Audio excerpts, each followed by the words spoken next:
Betul sekali, Bung Agus. Target pemerintah itu 1 juta barrel per hari SKK migas. Boro-boro ini turun terus dan terakhir 628 aja. 628 ribu barrel per hari. Petang jawabannya nggak ada. Dan biang keladinya siapa? Pak Jokowi. Seharus saya katakan biang keladinya Pak Jokowi. Kenapa saya katakan Pak Jokowi biang keladinya? Pak Jokowi lah yang membatalkan atau mengubah proyek Masela dari offshore ke onshore, yang menyebabkan investor asingnya cabut, tinggal impact pun sekarang kalang kabut karena Pertamina dilindungi pemerintah. Shell walaupun asing ya, tapi dia kan punya hak untuk diperlakukan sama gitu. Jadi mana mau investor minyak datang ke Indonesia, kapok saudara. ConocoPhillips sudah keluar, Chevron sudah keluar, Total sudah keluar. Wah udah makin banyak yang keluar, boro-boro masuk gitu. Inilah kezaliman rezim ini. Tapi saya baru ceramah di kalangan direksi Chevron itu, saya bilang gini, pengganggunya makin banyak ya. Iya Pak, kok Bapak tahu sih? Iya,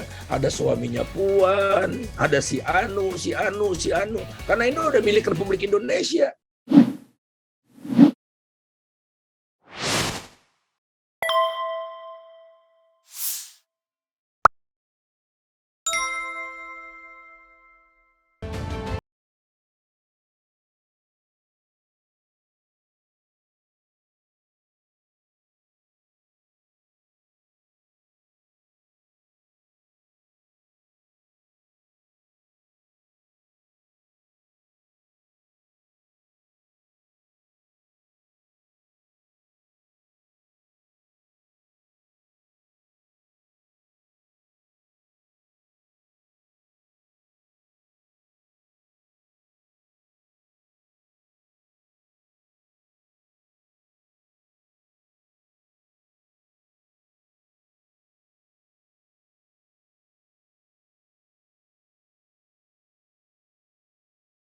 Sayangnya cuma Jakarta yang dimanja gitu.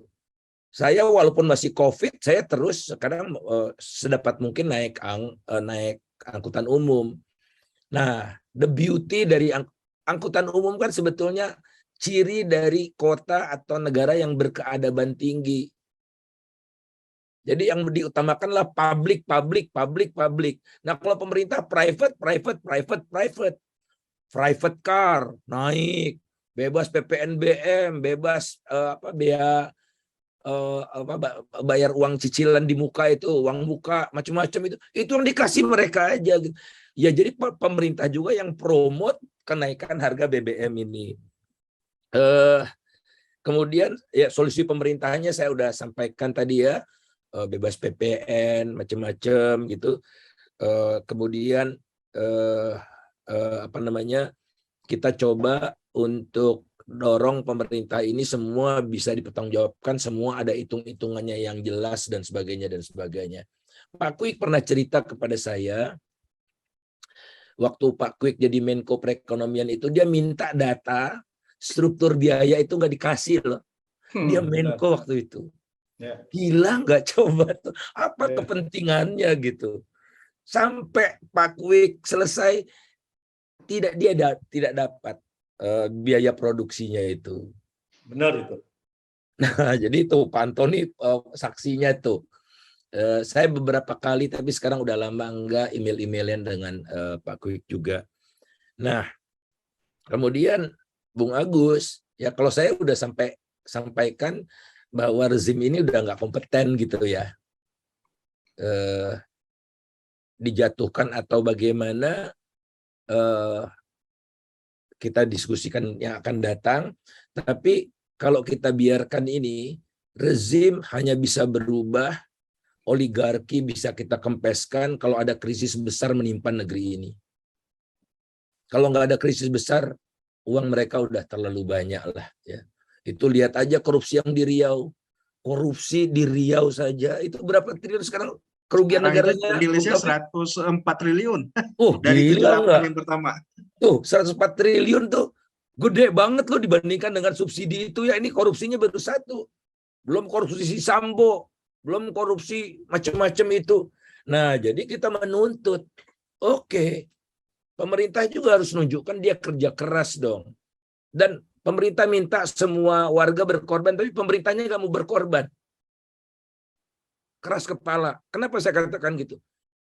Tidak utak-utiklah IKN itu, teman-teman sekalian. Lagi suasana kayak gini, IKN harus dihentikan total. Itu udah dapat berapa? Karena Pak Jokowi akan minta duit dari subsidi itu buat IKN. For sure. Ya. Jadi akan dialihkan ke rakyat itu 24 triliun kata Ibu Sri Mulyani, tapi Pak Jokowi akan minta agar ditambah anggaran untuk IKN. Kereta cepat. Kemudian 73 triliun anggaran untuk menyuntik BUMN. Tuh dihitung semua udah lebih dari 100 triliun. Pemerintah tidak mau berkorban. Rakyatnya terus yang berkorban. Pemerintahan zalim ini namanya. Jadi BBM ini cuma pemantik aja kok, teman-teman. Ya, pemantik. Kalau saya udah sampai pada kesadaran, hanya krisis besar yang bisa menumbangkan mereka itu. Nah, tapi saya takut kita tidak mampu menanggung beban krisis besar itu ya, karena mahal sekali. Saya nggak tahu, tahu-tahu yang muncul nanti bajingan baru lagi gitu. Takutnya saya itu. Makanya kita susunlah, teman-teman, dalam setahun terakhir, BEM, HMI, GMNI, PMKRI, GMKI, seluruh elemen bangsa ini untuk bikin dokumen yuk tentang Indonesia masa depan yang kita harapkan itu. Bukan seperti yang dibuat oleh pemerintah itu. Kemudian betul sekali Bung Agus, target pemerintah itu 1 juta barrel per hari. SKK migas. Boro-boro. Ini turun terus dan terakhir 628 aja. 628.000 barrel per hari. Pertanggungjawabannya nggak ada. Dan biang keladinya siapa? Pak Jokowi. Harus saya katakan biang keladinya Pak Jokowi. Kenapa saya katakan Pak Jokowi biang keladinya? Pak Jokowi lah yang membatalkan atau mengubah proyek Masela dari offshore ke onshore. Yang menyebabkan investor asingnya cabut. Tinggal impact pun sekarang kalang kabut. Coba kalau tidak ada intervensi dari Pak Jokowi, intervensi silahkan ya, tapi pakai aturan. Karena saya ikut terlibat dalam kajian itu. Saya diminta jadi wakil ketua tim monitoring kajian oleh pemerintah. Awalnya offshore, itu proyek migas terbesar sepanjang masa di Indonesia. Investasinya pertama kali di atas 10 miliar US dollar itu si Masela itu. Jadi fenomenal sekali. Sudah diputuskan offshore ya di tengah laut. Kemudian ada 2 menteri, Pak Riza Ramli kawan kita dan Pak Luhut ngotot onshore. Pak Jokowi bingung, Pak Jokowi memerintahkan agar dikaji oleh lembaga independen. Nah, keluarlah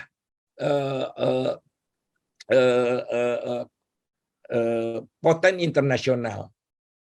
Ya, dikaji oleh Poten Internasional, didukung oleh beberapa lembaga kajian di dalam negeri. Keluar kesimpulannya itu, saya ingat 24 Desember. Karena 1 hari sebelum Natal. Ingat saya itu. Presentasinya mulai jam 6 pagi. Pokoknya saking cepet-cepetnya tuh. Dikasih ke Pak Jokowi, dalam suatu kesempatan Pak Jokowi di Pontianak, di Kalimantan Barat, mengatakan, saya putuskan onshore tanpa ada kajian yang jelas.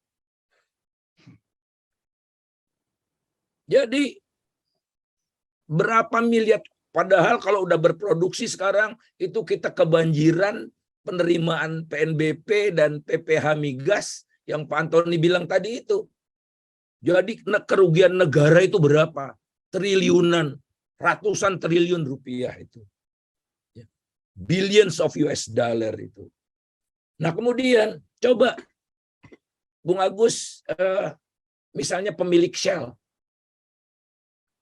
Ya, Bung Agus, pemerintah menetapkan aturan semua perusahaan pompa bensin wajib memiliki storage. Padahal nggak harus ya, mau storage-nya nyewa kan terserah. Tapi pemerintah bikin itu, bikin storage. Nah, dibikin sama Shell. Shell selesai storage-nya, aturan itu dihapus. Sehingga AKR nggak perlu lagi bikin storage, kan bikin kesel investor. Terakhir, coba bayangkan, ya, Shell nggak boleh import BBM-nya dari luar negeri, harus beli dari Pertamina. Kesel nggak coba? Kemudian barang yang sama, Pertamax 92 itu harganya 12.500, Shell-nya 17.500 di pasar yang sama. Karena Pertamina dilindungi pemerintah, Shell walaupun asing ya, tapi dia kan punya hak untuk diperlakukan sama gitu. Jadi mana mau investor minyak datang ke Indonesia, kapok, saudara. ConocoPhillips sudah keluar, ya. Chevron sudah keluar, Total sudah keluar, ya. Wah, udah makin banyak yang keluar, boro-boro masuk gitu. Inilah kezaliman rezim ini. Ya. Saya bukan pro atau anti asing ya. Nanti dulu itu. Tapi kita tuh ngundang mereka, datang dong, udah datang dipentungin satu-satu. Jadi wajar. Nah, mudah-mudahan Pertamina di Riau setelah mengambil alih Rokan ini bisa bisa recover ya. Tapi saya baru ceramah di kalangan direksi Chevron itu, saya bilang gini, pengganggunya makin banyak ya. Iya Pak, kok Bapak tahu sih? Iya, ada suaminya Puan, ada si Anu. Karena ini udah milik Republik Indonesia. Nggak ada takut-takutnya lagi. Jadi cost recovery bakal naik ini. Jangan salahkan Pertamina, ya jangan salahkan Pertamina. Tapi inilah begundal-begundal makin banyak yang masuk gitu. Nah, EBT ironis lagi nih. Jadi undang-undang pajak yang baru, ya, undang-undang pajak yang baru itu mewajibkan pemerintah untuk mengenakan pajak atas energi yang kotor. Tapi tidak semua dulu. Tahap pertama adalah pembangkit listrik tenaga batu bara. Pajak karbonnya cuma 30 mulai 1 April. Pajak karbonnya cuma Rp30 per ton CO2. Rp30. Di Singapura Rp250.000. Oke, jangan bandingkan Singapura. Saya bandingkan dengan rata-rata dunia, pajak karbon itu Rp500.000 per ton. Rp500.000. Indonesia Rp30. Itu pun mulai 1 April ditunda jadi 1 Juli. Dan sudah diumumkan 1 Juli ditunda untuk waktu yang tidak bisa ditentukan. Nggak serius. Itulah. Jadi apa yang akan terjadi pada kalian? Kembali ke kepentingan anak muda ya. Waktu kalian sudah bekerja jadi profesional atau jadi pengusaha, kalian akan diwariskan oleh alam yang makin rusak dan utang yang menggunung. Maka bersuaralah kalian. Karena yang paling rugi adalah kalian. Saya udah mati. Saya harusnya nggak ngotot-ngotot amat kalau kepentingan pribadi ya. Tapi kan saya punya anak, punya cucu, punya mahasiswa, punya kerabat, punya generasi muda yang harus sekarang lebih cerewet. Jadi sekali lagi BBM kita jadikan momentum untuk konsolidasi total, untuk benahi negeri ini secara struktural. Makasih.